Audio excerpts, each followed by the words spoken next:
राहुल गांधी, ये नाम भारतीय राजनीति में हमेशा चर्चा में रहा है। राहुल गांधी इज राहुल गांधी, यह लाइन उनके मजाक उड़ाने के लिए भी बोली जाती है और गंभीर राजनीतिक भाषणों में भी। उनके पापा राजीव गांधी भारत के प्रधानमंत्री रहे और उनकी दादी इंदिरा गांधी देश की पहली और इकलौती महिला प्रधानमंत्री थी। बचपन से ही राहुल गांधी के चारों ओर राजनीति का वातावरण रहा। 19 जून 1970 को जन्मे राहुल का बचपन दिल्ली के बेहतरीन स्कूलों में बीता। सेंट कोलंबिया और फिर दून स्कूल जैसे टॉप इंस्टीट्यूशंस में पढ़ाई की। लेकिन 1984 में जब उनकी दादी इंदिरा गांधी की हत्या हुई तो उनकी जिंदगी अचानक बदल गई। सुरक्षा कारणों से उन्हें सामान्य स्कूल कॉलेज से निकालकर घर पर ही पढ़ाई कराई जाने लगी। 1990 में वह हार्वर्ड यूनिवर्सिटी गए, लेकिन 1991 में उनके पिता राजीव गांधी की भी हत्या हो गई। सुरक्षा संकट और राजनीतिक दबाव ने राहुल को सामान्य छात्र जीवन जीने नहीं दिया, इसलिए उन्होंने अपनी पहचान छुपाकर राहुल विंसी नाम से अमेरिका के रोलिंस कॉलेज में दाखिला लिया।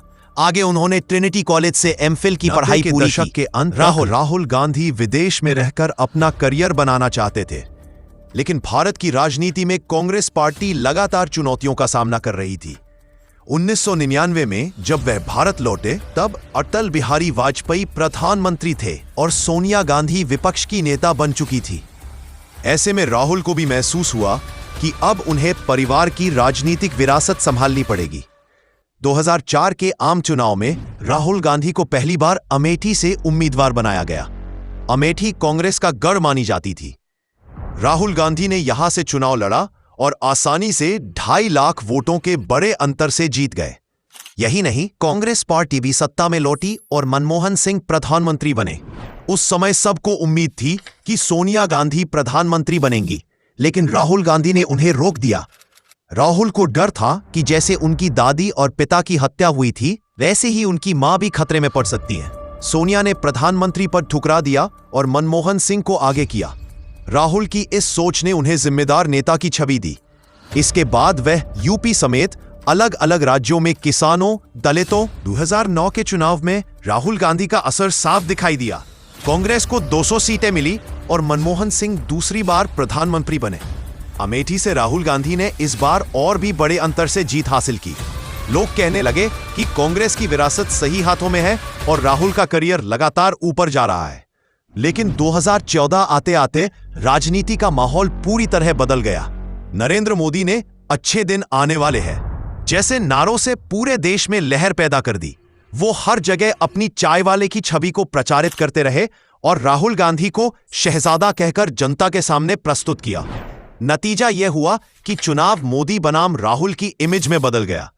परिणाम चौंकाने वाले थे। कांग्रेस 200 से घटकर सिर्फ 44 सीटों पर सिमट गई। यह कांग्रेस के इतिहास की सबसे बड़ी हार थी। राहुल गांधी अपनी सीट से जीत जरूर गए, लेकिन हार का पूरा ठीकरा उन्हीं पर फोड़ दिया गया। मीडिया और सोशल मीडिया ने उन्हें पप्पू कहना शुरू कर दिया। 2016 में जब जियो आया और इंटरनेट सस्ता हुआ तो मीम्स के जरिए उनकी छवि और भी खराब कर दी गई। बीजेपी का आईटी सेल हर जगह उन्हें मजाक का पात्र बना रहा था। 2014 की हार के बाद कांग्रेस लगातार कमजोर होती गई। राहुल गांधी जितनी भी मेहनत करते, मीडिया और सोशल मीडिया पर उन्हें गंभीरता से नहीं लिया जाता था। मीम्स, जोक्स और पप्पू की छवि हर जगह फैल चुकी थी। 2019 के चुनाव कांग्रेस के लिए और भी बुरा साबित हुए। इस बार बीजेपी ने पूर्ण बहुमत से जीत दर्ज की और कांग्रेस सिर्फ 50 सीटों तक सिमट गई। सबसे बड़ा झटका तब लगा जब राहुल गांधी अमेठी जैसी पारंपरिक सीट से भी हार गए। स्मृति ईरानी ने उन्हें हरा दिया और यह कांग्रेस के लिए ऐतिहासिक हार थी। राहुल गांधी इस हार से इतने निराश हुए कि उन्होंने कांग्रेस अध्यक्ष पद से इस्तीफा दे दिया। 2019 से 2022 तक वे लगभग राजनीति से दूर ही रहे। लोग मानने लगे थे कि उनका राजनीतिक करियर खत्म हो चुका है। लेकिन सितंबर 2022 में राहुल गांधी ने अचानक भारत जोड़ो यात्रा की घोषणा कर सबको चौंका दिया। यह यात्रा कन्याकुमारी से कश्मीर तक 3,570 किलोमीटर पैदल चलने की थी। मीडिया ने इसे गंभीरता से नहीं लिया, लेकिन जैसे जैसे यात्रा आगे बढ़ी, लाखों लोग जुड़ते गए। इस यात्रा ने राहुल गांधी की छवि बदल दी। वे ज्यादा परिपक्व, जमीन से जुड़ भारत जोड़ो यात्रा राहुल गांधी के लिए टर्निंग पॉइंट साबित हुई। जहां पहले मीडिया उन्हें मजाक का पात्र बनाता था, वहीं अब लाखों लोग उनके साथ चलने लगे। गांव-गांव, शहर-शहर से लोग जुड़ते गए। किसान, मजदूर, छात्र, महिलाएं, हर वर्ग के लोग यात्रा में शामिल हुए। इस यात्रा के दौरान राहुल गांधी की एक नई छवि सामने आई। लोग उन्हें गंभीरता से सुनने लगे। उनके भाषणों में अब आत्मविश्वास और संवेदनशीलता दोनों दिखने लगे। यात्रा के दौरान राहुल ने बेरोजगारी, महंगाई, किसानों की समस्याएं और देश में बढ़ती नफरत जैसे मुद्दों को उठाया। यह यात्रा सिर्फ कांग्रेस के लिए ही नहीं, बल्कि पूरे विपक्ष के लिए ऊर्जा लेकर आई। इससे विपक्षी दलों को लगा कि बीजेपी के खिलाफ मिलकर लड़ा जा सकता है। इसी का नतीजा था कि 2023 में इंडिया गठबंधन Indian national developmental inclusive alliance बना, जिसमें 26 से ज्यादा दल एकजुट हुए। हालांकि गठबंधन के भीतर मतभेद भी थे। मुख्यमंत्री की सीटें, उम्मीदवारों का बंटवारा और नेतृत्व का सवाल हमेशा चर्चा में रहता था। लेकिन फिर भी राहुल गांधी की लगातार मेहनत और लोकप्रियता बढ़ने लगी। 2024 का लोकसभा चुनाव बेहद अहम था। एक तरफ नरेंद्र मोदी तीसरी बार प्रधानमंत्री बनने का दावा कर रहे थे, तो दूसरी तरफ राहुल गांधी और इंडिया गठबंधन जनता से बदलाव की अपील कर रहे थे। चुनाव प्रचार बेहद तीखा और हाई टेक्नोलॉजी वाला था। बीजेपी की ओर से मोदी जी के चेहरे पर पूरा चुनाव केंद्रित रहा। मोदी की गारंटी और राष्ट्रीय सुरक्षा, विकास, राम मंदिर जैसे मुद्दों पर जोर दिया गया।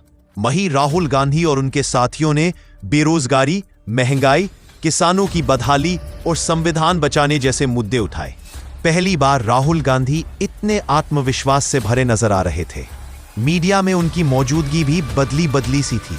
सोशल मीडिया पर उनके भाषण, यात्राओं की तस्वीरें और जनता से जुड़ाव वायरल होने लगे। मतदान के बाद जब नतीजे आए तो पूरे देश को झटका लगा। बीजेपी सबसे बड़ी पार्टी तो रही, लेकिन उसे स्पष्ट बहुमत नहीं मिला। कई राज्यों में इंडिया गठबंधन ने अप्रत्याशित प्रदर्शन किया। कांग्रेस की सीटें 90 से ऊपर पहुंच गईं। यह परिणाम बताता था कि जनता अब राहुल गांधी को नजरअंदाज नहीं कर रही। वे धीरे धीरे एक गंभीर राष्ट्रीय नेता। 2024 के चुनाव नतीजों ने भारतीय राजनीति की दिशा बदल दी। बीजेपी पहली बार बिना बहुमत के फंस गई थी। सरकार बनाने के लिए उसे सहयोगियों की जरूरत थी, लेकिन कई क्षेत्रीय दल अब इंडिया गठबंधन की ओर झुकने लगे थे। इस बीच राहुल गांधी की भूमिका और भी अहम हो गई। मीडिया, जो कभी उन्हें पप्पू कहकर चिढ़ाता था, अब उन्हें विपक्ष का सबसे मजबूत चेहरा बताने लगा। उनके भाषणों में आत्मविश्वास और तर्क दोनों थे। वे लगातार जनता से जुड़े मुद्दों जैसे बेरोजगारी, महंगाई और शिक्षा को उठाते रहे। इंडिया गठबंधन की बैठकों में राहुल गांधी को केंद्र में देखा जाने लगा। ममता बनर्जी, नीतीश कुमार, अखिलेश यादव जैसे नेता अब उन्हें हल्के में नहीं लेते थे। हालांकि पीएम पद को लेकर गठबंधन में खींचतान भी थी, लेकिन राहुल गांधी ने खुद को प्रधानमंत्री पद का दावेदार कहने के बजाय सिर्फ संविधान बचाने का सैनिक बताया। इस विनम्रता ने उनकी लोकप्रियता और बढ़ा दी। जनता में यह धारणा बनने लगी कि राहुल गांधी अब परिपक्व हो चुके हैं।